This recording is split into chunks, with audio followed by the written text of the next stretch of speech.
You spoke his name, and he appears to be ready to roll. Here we go. Let's get Mr. Silas Baldin on the show. There he is. What's up, Silas? So how y'all doing? We're good, man. How are you? I'm good, and you?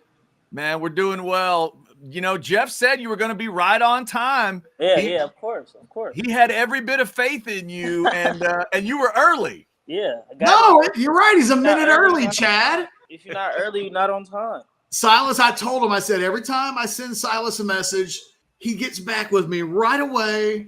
And Silas, I told Chad earlier, I go, Chad, you want to laugh? I accidentally told Silas that it was 12:20 West Coast time instead of 10:20.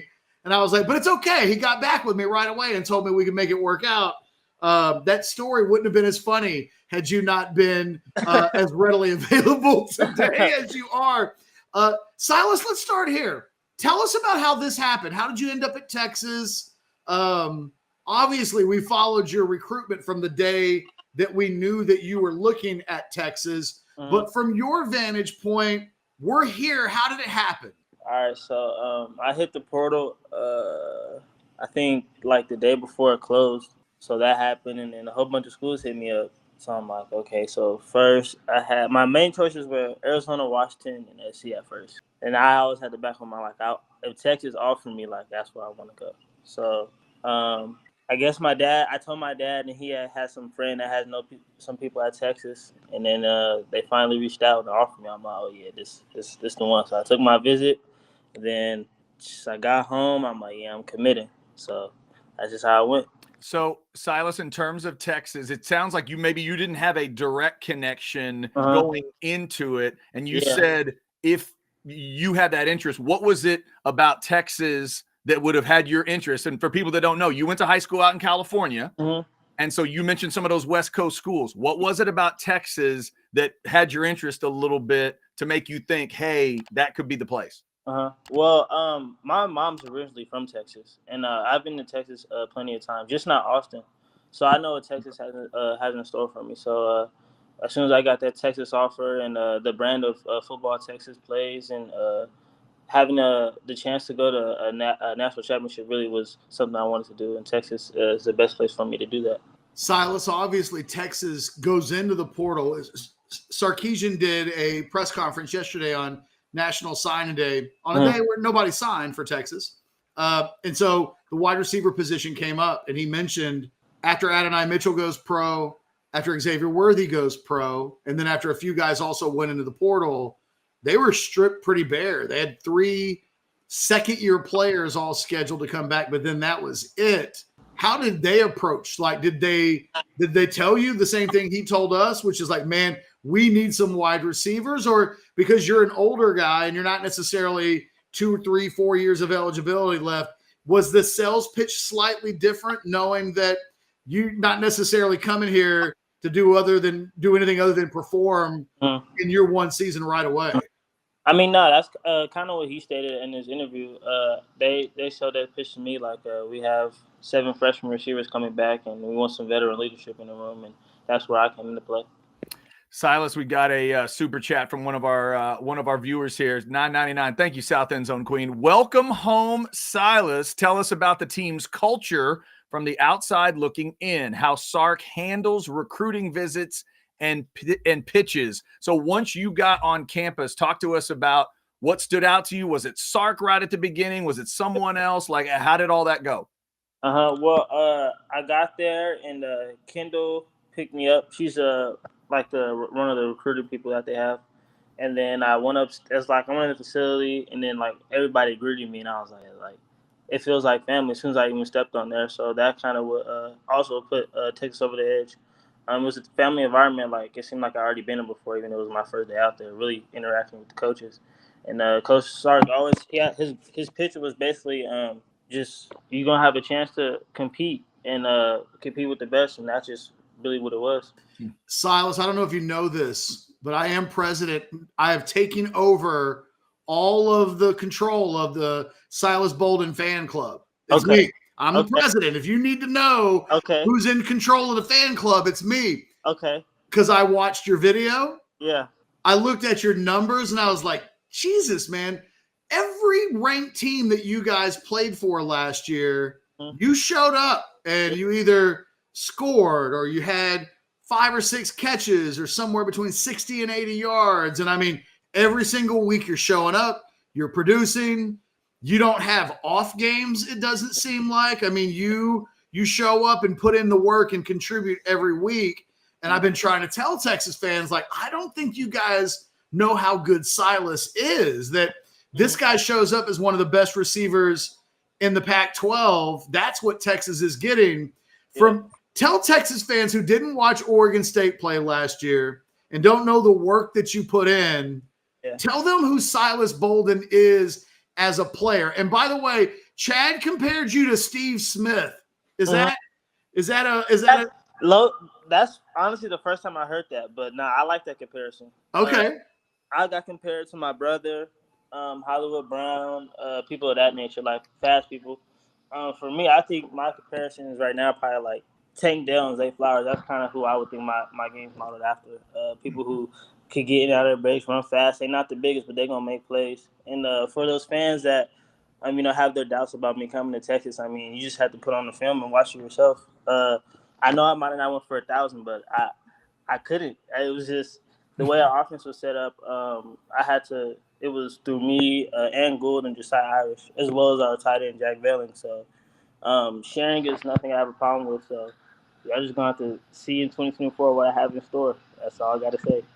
Silas, we were talking about your versatility earlier. You're using a lot of different ways. You return game in a lot, but give me, if Sark says to you in your first game, we will introduce you to these Texas fans with your favorite play. What is it? Where do you want to line up? What do you want the play to be? Okay, we're going to go with a tight split and the little wide release post, really like a blazer post. Get the DB running, open up his hips, and break it off on him and have Quinn throw it deep. That's first play I want. So hopefully that gets called. There you go. What are your expectations for yourself? You mentioned, look, you're one of the best receivers in the Pac-12. You led Oregon State receptions and receiving yards and touchdowns. You're coming to a Texas offense. Sarkisian is known for putting guys in the league. He's known for creating monster wide receiver stats for guys. You have Quinn Ewers throwing you the ball, so you will have one of the top quarterbacks in college football coming, putting the ball, wherever you want it. Sorry, I'm not saying this eloquently, but just for yourself, you arrive on day one, and your expectations for yourself are what? Make plays. That's all you can do. Make plays and compete with the best. I don't have no set expectations as for my stats and stuff this year, but I just want to go out there for the Longhorns, make as much plays as I can, and help us get a championship. Silas, how many of the guys in the wide receiver room have you had a chance to communicate with already from Texas? Just Bond and Golden, really, just because I haven't been up there yet. I only went up there for my visit. I'm still at Oregon State, working on my graduation, and I should be done soon. And hopefully, I can get out of here in California and go to Texas, chop it up with the guys, see them in person. And real quick, tell everybody why it was important for you to finish off at Oregon State, because it's a little bit rare nowadays. There's guys coming in early but everybody's got their own journey. So what was it that you needed to finish up in Corvallis? Okay, so I had since I was so far along, it would have been hard to transfer. So I was already so close to graduating, and it was no press for me to get out there just because I'm an older guy, so they can send me the installs and stuff if they want. When those start. So I just wanted to graduate and get my degree because that's where my brother graduated from. So I could say, we both got a degree from there. That was really the main thing. Gotcha. Okay. Silas, it's curious. If you don't mind, I want to talk about this for a second because I don't think fans watching the video understand what it means to transfer, especially as an older guy. I've tried to explain to them it's easier for Texas to go into the portal and get younger guys. Because if you're sitting on 110 hours and you're a semester away from graduating, the expectation would be if you didn't come here as a grad transfer, it's almost like resetting the button. Like they'll only let you bring over so many hours. So I'm guessing that was communicated to you pretty quickly. Yeah, that was communicated with all schools that offered me in the portal. I told them I was going to graduate first, just because I was so far along, and Texas was okay with that, so I'm fine. Silas, one of the things that we've been discussing is you've got Golden, you've got Bond. By the way, tell him what is it? It's Bond Golden Bond. Is that what? What do we decide on? Chad, you made it into something. I think Bond Golden Bolden was the easiest way to just say them all together. That puts Bond Silas Golden last, Bolden, yeah. though. So maybe we should go Bolden. Yeah, I don't know. It feels best at the end. It don't matter to me, man. As long as y'all. We'll save the best for last. We're not successfully coming up with the NIL pitch that you need, like for a cool nickname to put on T-shirts, but we're working on it. I can grow some T-shirts for sure. We can get some T-shirts going out. Once we start making plays after the first game, they can for sure want some T-shirts. Yeah. Are you? Correct me if I'm wrong. At Oregon State, you almost exclusively played on the outside. Yeah. So I played on the outside, but there was like sets and stuff where I would get up in the slot, and y'all seen I had some running back plays, so they used me all over. But at high school, I played mainly outside. I never really played slot. I'll play like sometimes whenever it was like an option route or something if they needed it. But I mainly play outside growing up. And you think that would be the expectation coming to Texas? Yeah, I mean that will continue. Yeah, I mean it doesn't really matter to me. They can put me outside, slot, running back. I'm just trying to make a play. And special teams, I think that's another area where. Yeah, for sure. So hopefully I'm going up there. Hopefully to be the punt returner and stuff, and do some other special teams as well. At Oregon State, like the last couple of games, I played gunner. I actually had fun doing it, so hopefully I can do that as well. Wow, likes playing gunner. See, there you go. That's the physicality we're talking about. Yeah. So, Silas, you prefer punt return to kick return? You want to do a little bit of that? Well, I kind of had the thing was I already had some kick return film, so I wanted to let people know I can punt return as well. I only had a game, and then I had the Notre Dame game where I didn't get to finish. So I wanted to show everybody I can punt return.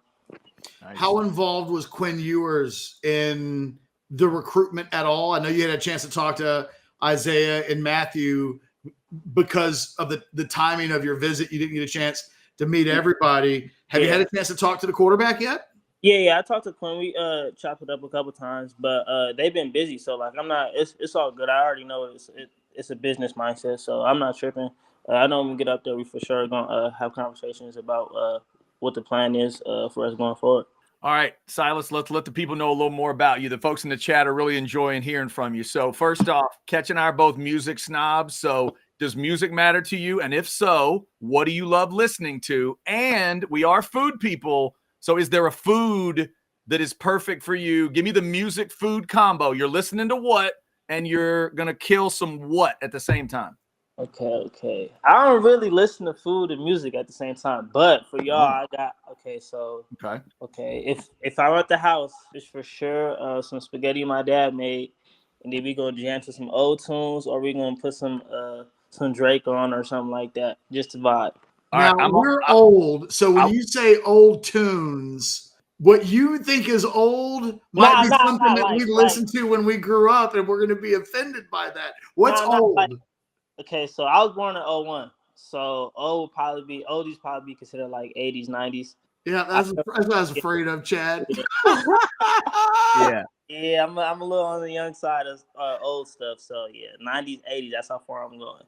So 80s, 90s. So if he hears like a little Madonna or Boys to Men, that's way back, Ketch. Back. Actually, I have some Boys to Men in my playlist. So I have some Boys to Men in my playlist. He lets everybody know, Chad. He's got some old music in his playlist. Some old Boys to Men. And tell us a little bit about your family. So you're eating your dad's spaghetti, right? Yeah. So tell us about your family.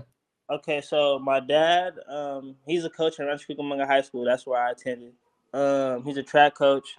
My mom, she's a counselor at Mount Sac, but she also ran track as well. She ran at Arizona State and Washington, and she holds the record at Mount Sac currently in the 100.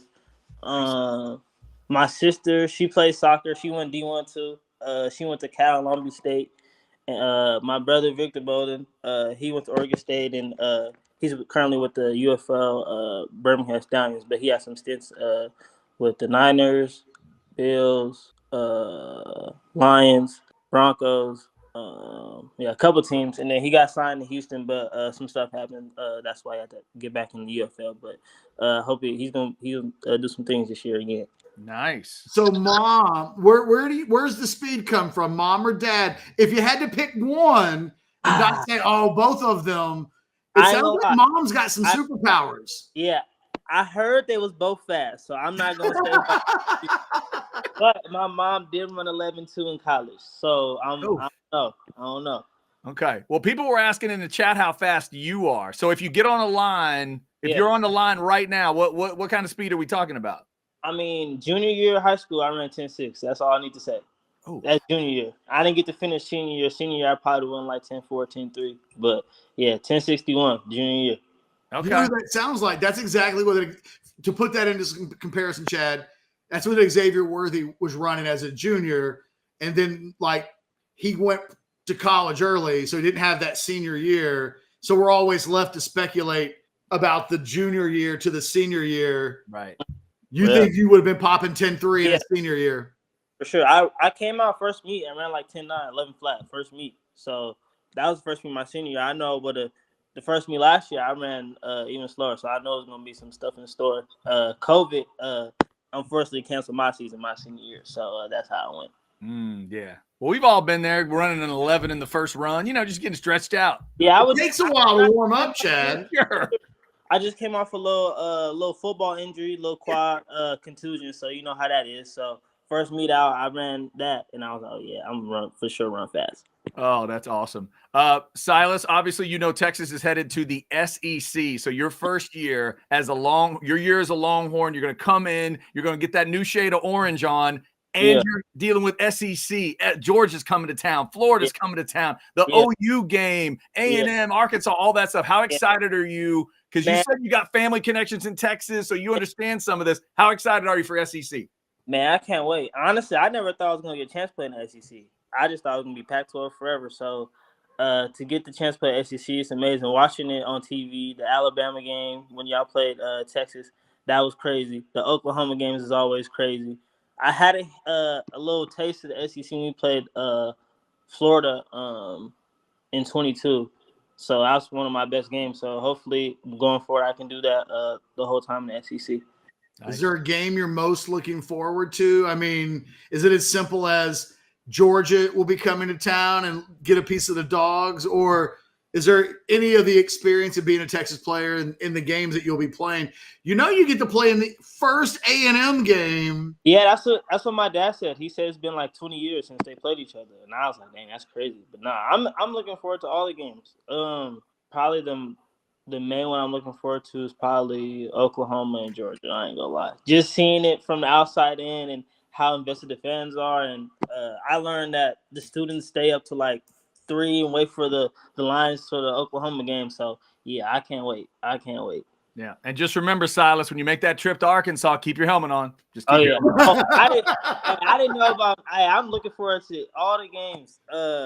It's low key. I'm looking forward to Michigan because I got a friend that goes there and he's switching to DB. So hopefully we can match up against each other. So yeah, I'm looking forward to Michigan as well. Nice, Silas. My last question for you actually goes towards like last year in the Pac-12. Before you came on, I was kind of going like game by game. Every time you guys played a ranked team, there's not a 2 for 12 on the ledger. Like it felt like 5 for 65 was kind of the baseline. And some weeks you might have more than that, mixing some touchdowns. What is it about your skill set that allows you every week to be productive? And like your team can count on you in ways that, quite frankly, some guys show up and do it every other week. Some guys do it occasionally. You came to play all the time last season. Yeah. Why? How does that happen? What is it about you that allows you to be so productive week in and week out? Yeah, so growing up, I've always been one of those guys to come up in clutch moments, being the guy on the team. So having that chance to finally go out there and prove it on the national stage, Oregon State, was amazing. So each week I would watch that film and see what the corners have for the week, what are their tendencies, and what kind of coverages they're going to play, and what are their strengths, what are their weaknesses.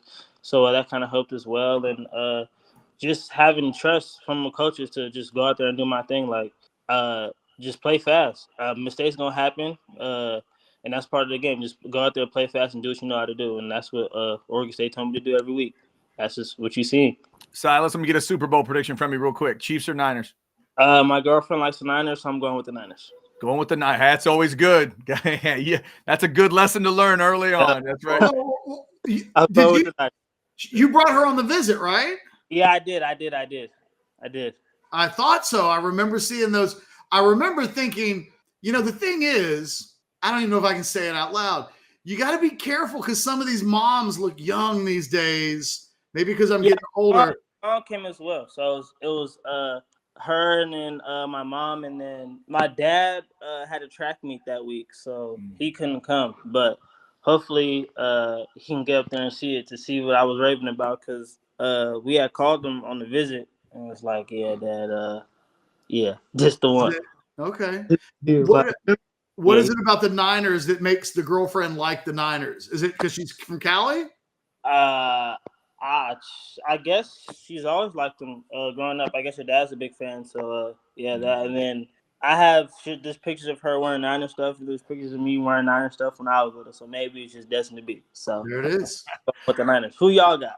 We'll see if they get. I'm picking the Chiefs. See, we're both Cowboys fans, so we can't have the Niners getting sick, Silas. We kind of hate the Niners irrationally, just so you know. I feel you. The only reason I don't want to win is because my best friend is a big fan of the Chiefs. I know I'm not going to hear it. I'm not the last of it. He always bragging about the Chiefs, so hopefully Niners can pull it out and get the dub. That's what I want. Okay, fair enough. One other quick one, Silas. We mentioned music. What about movies? Give me your favorite movie of all time. What's a movie you love? Man, you put me on the spot.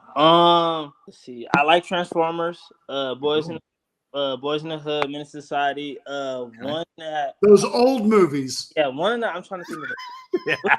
Movie. What's a recent movie? Yeah, what's up? Have you been to the movies lately? Seen anything recent? Did you hit the Barbie and Oppenheimer? Did you do that in like a day? I seen Barbie. I seen Migration. I seen like all the kids movies because